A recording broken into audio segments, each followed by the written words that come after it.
In Washington, D.C., the takeover continues. As Kim mentioned, 3 states deploying hundreds of National Guard troops to D.C., South Carolina and Ohio and West Virginia, pledging troops to go to Washington. We're anti-federal chaos.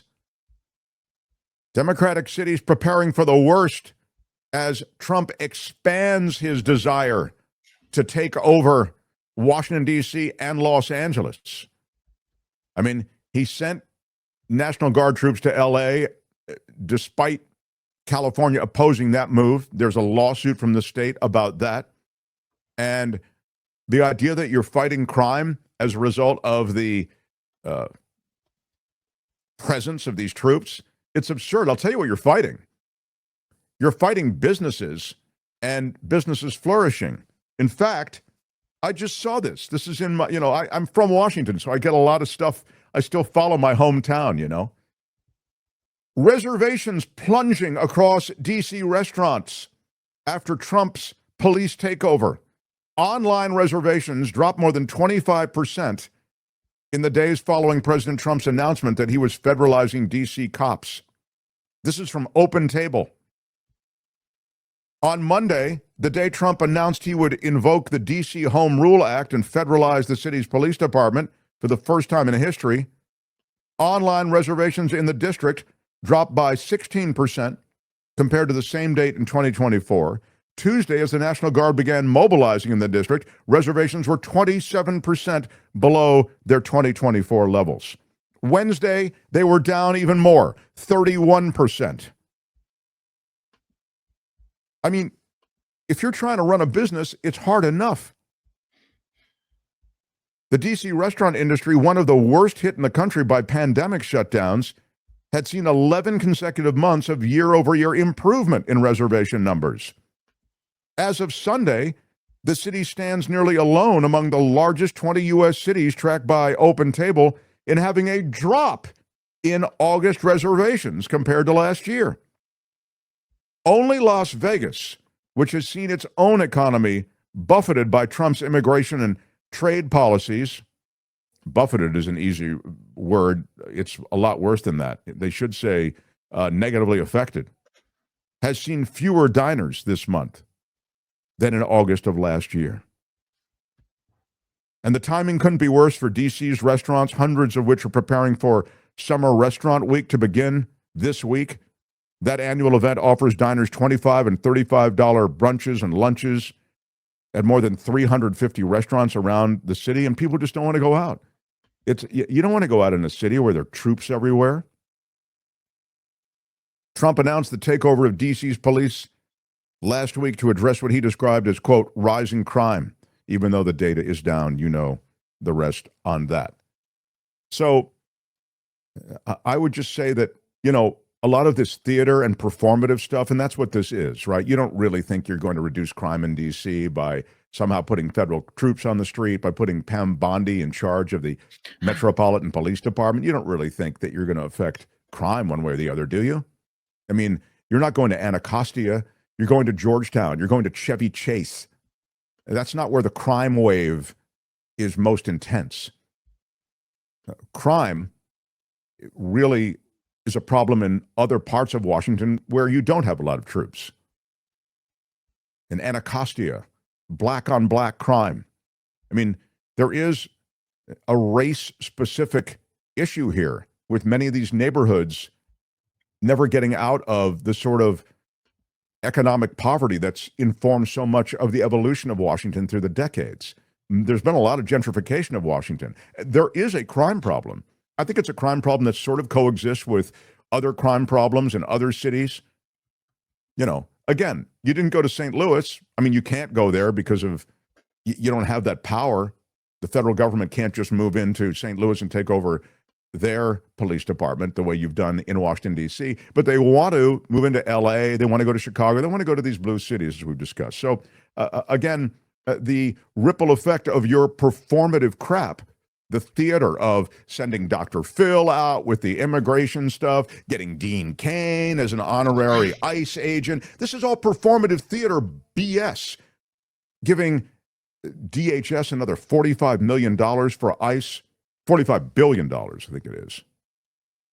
You can, whatever the amount is, it's directed mostly to this performative thing, right? Showing the cruelty of these ICE agents and showing the cruelty of the immigration policy so that people will self-deport, or you'll get the idea like, wow, I'm getting a lot for my money. He does what he says he's going to do. Tony, play for me what's happening in Washington, D.C. These are protesters. They are nonviolent, and here's what happened, at least to one of them. Is there audio here? I thought there was. Oh. Yeah.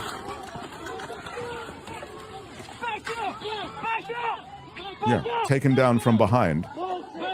I mean, in a thuggish, brutal way. Show it to me. You can show What it were to they me again, doing? Were they just chanting? They weren't Yeah, breaking they're into a chanting, store exactly. or anything. Yeah, it just lined up on the edge there. That's the end of the video. Here's Tony will show it to you again. So as ICE walks down the street, law enforcement walks down the street, and show forth, there are people lined up on the edge, and here's a guy just sitting there, and boom, they take him out. Why? Because the cruelty is the idea. And there's no idea on anybody, no ID. They're all masked. They're all dressed like they're going into Fallujah or something. This is absolutely un-American. It's inexcusable. It's wrong. And they are, Mindy says, police are being told to be abusive. I feel like I'm missing some kind of context there. Like, what did the guy do beforehand? Is there something that he did wrong? You saw it. We showed it. He's just standing there on the side. He's yelling stuff. I don't know what he's yelling, but really Johnny, he's right there on the side. You'll see it on the left of the frame. Yeah. Yeah. They've blocked his face. That's what that little black box is. Oh. But he can see him just standing there. I mean, I don't know what you know what I'm saying? Yeah, no, it's just, I mean, it's shocking. It's so shocking. That's one part of the raids in Washington, D.C. It's just surprising people don't want to make a dinner reservation with that crap going on the streets. And then as to what's happening in the agricultural belt of America, I've spoken before about how these people they're going after, they're not the gangs, they're not MS-13. They're people at Home Depot. You know this. They're people at Lowe's. They're people at a high school graduation, at a kitchen somewhere, at a landscaping business. This is brutal. This isn't what most Americans signed up for, but it's what's happening in major numbers. And these are the words of somebody in the agriculture business talking about the fact that his business is being decimated by ICE. They're taking so many of those workers in the fields. And so he's tried to replace those workers with Americans, those who don't have the citizenship issues. And Americans don't last an hour doing what these guys do. Go ahead, Tony. They're putting Alabamans back to work in my area. Experience I've had, they ain't too good at what they do. Keith Smith says most immigration workers left after the law took effect. So this potato farmer hired Americans. Problem is, he says, most show up late, work slower, and are ready to head home after lunch. Some even quit after just one day out in the field.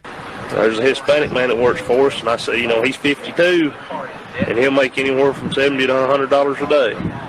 I said, if you can keep up with him and do a good job, you can make that. But they're not physically in shape to do it. And, probably not mentally tough enough to do it, some of them. Over on this tomato farm, the story's not much different. Brent Smith may be the only exception. The bending over, and if you're not used to working and kneeling down and bending over and constantly up and down all day long, is the grueling part of it. It really is. I mean, other than that, it's not any harder than anything else you can do. With a 9.9 unemployment rate, Alabama is almost 1% higher than the national average. Tomato farmers say skilled workers can make anywhere from $200 to $300 a day, but unskilled workers make much less. And farmers say many Americans are not physically fit and simply don't work fast enough. It's just going to take body conditioning, mental conditioning, in order to earn enough money to make it worth a day's work. Yeah, I don't know. It's but all we've been a, saying for a long time, Mark, that Americans aren't going to be able to do these jobs, that they don't want these jobs. That's not a surprise. I mean, does yeah. anyone feel like they didn't realize that was going to happen? No, you're exactly right. I mean, there are no surprises here in a sense, but to see it all play out so nakedly, and as we've talked repeatedly, and now I hear it in other places as well, the conflation of the problems at the border with all other immigration problems. It's as though frustration with the border policy led to this spillover effect, and now we're just living it, and it's a nightmare. You just can't be cool with what's happening with these ICE agents and what they're doing. Florida tomatoes rotting in the field, says Tammy. So it's it's the state of the state. Hi, it's Mark, and I thought that was great. Hit the notification bell. You'll know whenever there's a new video being dropped, and please subscribe to our channel to help us save the universe.